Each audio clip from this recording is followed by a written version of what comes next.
S ನಮಸ್ಕಾರ ವೀಕ್ಷಕರೇ, ನಮ್ಮ ಬಾಗಲಕೋಟೆ ಜಿಲ್ಲೆಯ ಕಲಾದಗಿಯ ಹೊರವಲಯದಲ್ಲಿ ನಡೆಯಲಿರುವ ಇಸ್ತಮಾ ಕಾರ್ಯಕ್ರಮದಲ್ಲಿ ನಮ್ಮ ಸಕ್ಕರೆ ಕಾರ್ಖಾನೆಯ ಸಚಿವರಾದಂಥ ಆರ್.ಬಿ. ತಿಮ್ಮಾಪುರ್ ಅವರು ವೀಕ್ಷಣೆ ಮಾಡಿದ್ದಾರೆ. ಸೊ ಯಾವ ರೀತಿ ಅವರು ವೀಕ್ಷಣೆ ಮಾಡಿದ್ರು ಅನ್ನೋದನ್ನು ಕೇಳ್ಕೊಂಬರೋಣ ಬನ್ನಿ ಸರ್. ಯಾವ ರೀತಿ ವೀಕ್ಷಣೆ ಆಯಿತು? ಮತ್ತು ಇದು ಒಂದು ಧಾರ್ಮಿಕ ಕಾರ್ಯಕ್ರಮ.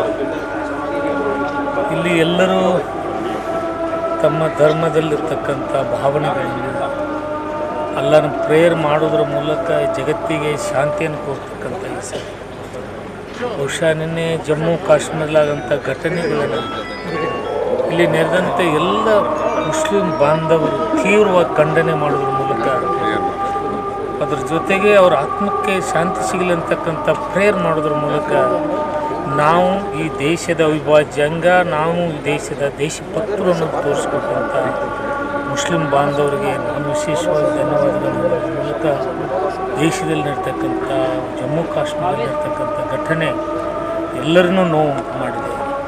ಆ ನೋವಿಗೆ ಆ ಪರಮಾತ್ಮ ಏನು ನಮ್ಮ ಸೈನಿಕರಿದ್ದಾರೆ, ಯೋಧರಿದ್ದಾರೆ, ಅವರ ಆತ್ಮಕ್ಕೆ ಶಾಂತಿ ಸಿಗಲಿ ಅಂತ ಹಾರೈಸ್ತಕ್ಕಂಥ ಕೆಲಸ ಇಲ್ಲಿ ನಡೀತಕ್ಕಂಥದ್ದು ಶ್ಲಾಘನೀಯ. ನಾನು ಆ ಎಲ್ಲ ಸೈನಿಕರಿಗೆ, ಯೋಧರಿಗೆ ಆ ಪರಮಾತ್ಮ ಅಲ್ಲ ಶಾಂತಿ ನೀಡಲಿ ಹಾಗಂತ ಹಾರೈಸ್ತೀನಿ ಸರ್. ಮತ್ತೊಂದು ವಿಷಯ, ಮೌಲಾನಾ ಸಾದ್ ಸಾಹೇಬ್ ಅವರಿಗೆ ನೀವು ಮೀಟ್ ಆದ್ರಿ. ಸೊ ಯಾವ ರೀತಿ ಅವ್ರು ನೋಡಿದ ತಕ್ಷಣ ಏನಾಯಿತು ಮತ್ತು ಏನು ಅನ್ನಿಸ್ತದೆ ಸರ್? ನೀವು ಒಬ್ಬ ಶಾಂತಿ ದೂತನ ಭೇಟಿ ಆದಂಗೆ ಅನ್ನಿಸ್ತು.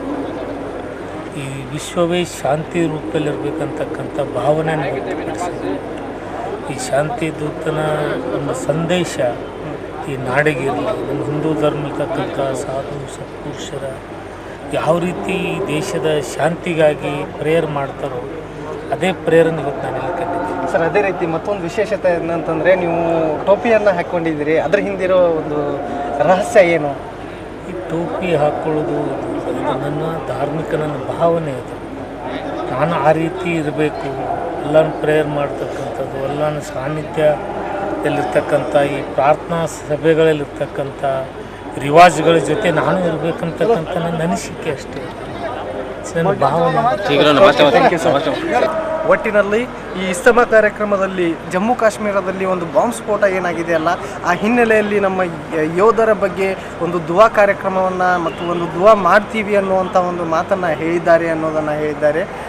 ಕ್ಯಾಮ್ರಾ ಪರ್ಸನ್ MD ಆಸಿಫ್ ಜೊತೆ ಫಿರೋಜ್, B ನ್ಯೂಸ್, ಬಾಗಲಕೋಟೆ.